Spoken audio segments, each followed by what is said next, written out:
All right, up next we have Gemini, rising, and sun. This Sagittarius full moon happening on May 23rd is taking place in your seventh house of relationships.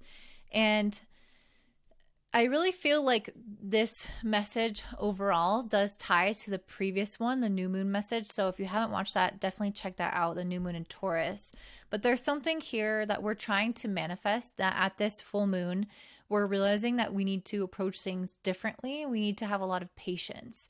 With you guys in particular, I feel like there is some kind of pattern that's happening, and it may be within relationships. And I think it's important for you guys to look at whatever this pattern is coming up within you. And the reason I say that is because the ruler of this full moon in Sagittarius is Jupiter. Jupiter and Venus are together at 29 degrees of Taurus in your 12th house.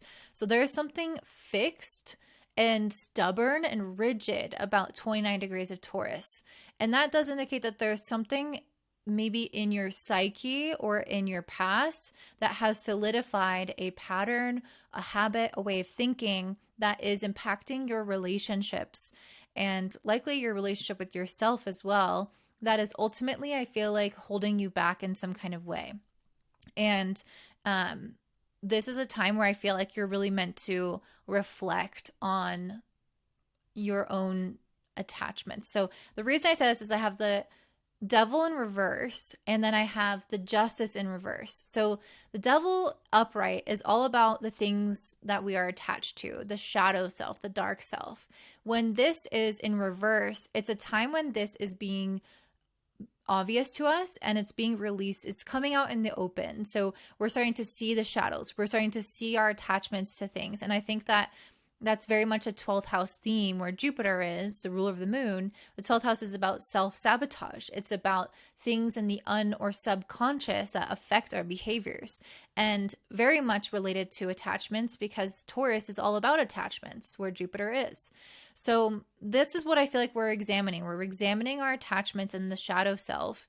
And with this Justice in reverse, we're also seeing how we have maybe been out of balance with something in our life, where we have maybe been unfair, because Justice upright is all about fairness and things really being, just like taking accountability for things. Because when we're fair, we're literally giving both sides justice. But when it's in reverse, there may be things in our life that we haven't fully reflected on and taken accountability of our responsibility in that relationship and how it ended up.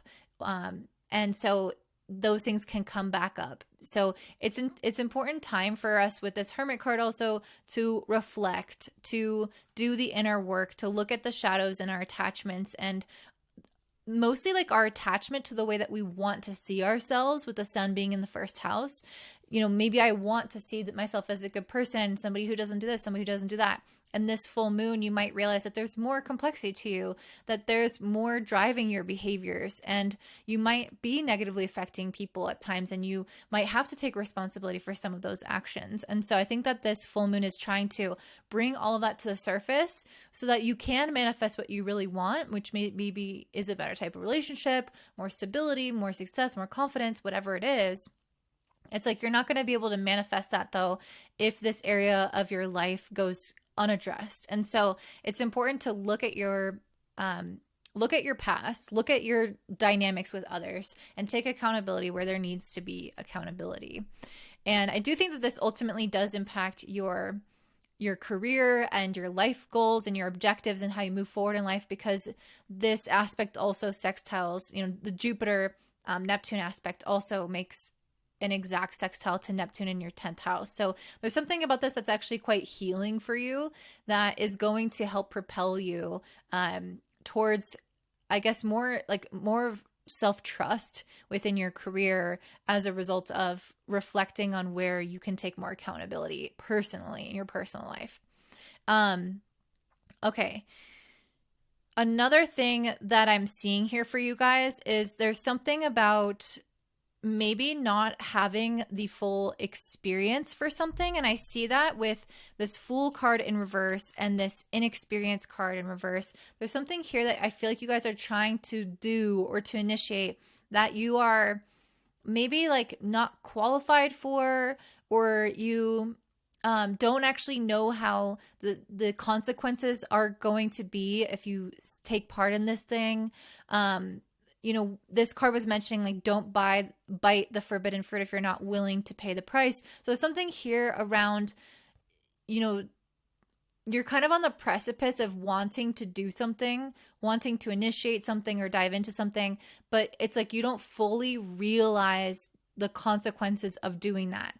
You don't fully see what that's going to do for you or how that's going to impact you. And so if there's something like this in your life, this might not resonate with everybody, but if there is something like this in your life where you're wanting to start something new and something different and you want to dive in head first, recognize that it's okay to wait. And this is also a Taurus theme, like the waiting versus not waiting. You might feel with Mars being in Aries, a little impatient. You might not want to wait. You might be impulsive. But with Mars next to Chiron on the North Node, it's very likely that there are going to be some uncomfortable consequences of impulsive decision making. So if this is a message for you, there is wisdom in waiting, and there's no need to worry. You can have what you want within the next few months. It's like it will come to you if you don't rush the process. And this Strength card to me is really indicating that it's important to have strength in the waiting, have this solidness of your decision and hold that, right? Like don't waver, don't go back on the decision that you're making. So let's say, for example, you wanted to buy a house. I don't know why I'm saying this example a lot, but if you want to buy a house, but you don't actually know the logistics of your finances, how much everything should cost, you haven't studied anything about the market or the values of homes, the resale value, how much of your income you should spend, you know, understanding also the process of escrow and taxes and how things change every year. If you don't understand these things, then it's like, let's not dive into buying a house before I have the experience and the education. Maybe not the experience necessarily, but the education for what could possibly happen if I make a big decision like this. And so yes, I think a lot of us are going to learn through the experience, but also it's important not to go in blindly into something that could have ramifications outside of that could negatively impact you in a way that you're not willing to experience. So yeah, so if there's any impulsive decisions that you're wanting to make right now, just maybe pump the brakes on that. And this is ultimately a time to reflect on your personal relationship with some of these aspects of your shadow self and take accountability for how you've maybe played a role in certain patterns that have been going on within your relationships. And those could really come to the surface right now at the time of this full moon, because this is a 7th house full moon. And so other people can really mirror you at this time and really reflect back to you things that you need to know about yourself and how you're showing up in relationship with others. I am going to have you guys ask one question. So this could be around a manifestation, specifically around timing or if it will or won't happen. And I will pull a card for that now. So go ahead and ask your question. If not, you can pause the video and think about it. And I got trust. So there's something about this where you guys maybe are in a state of even wondering if this is going to happen, if this is even possible, how this is going to happen. And because I think that there's still so much that you are inexperienced with or don't know yet, this card is telling you to just trust the process, that within the next few months, it's going to unfold. It's going to make sense. It's going to happen for you. But there's some maybe experiences that you need to have between now and then that are going to help educate you on a little bit more about the situation so that you're able to make a wiser decision. So that's what I'm saying for you, Gemini. Before you hop off, I want to let you know I am offering medical and fertility astrology readings. So if you're interested in that, you can check that down below. It is temporarily discounted. And if you are wanting to sign up for my email list, I am sending out emails with these forecasts and additional information. So I definitely recommend checking that out down below. It's free. Also, don't forget to like, comment, subscribe, and share with your friends, and have a beautiful day. Bye.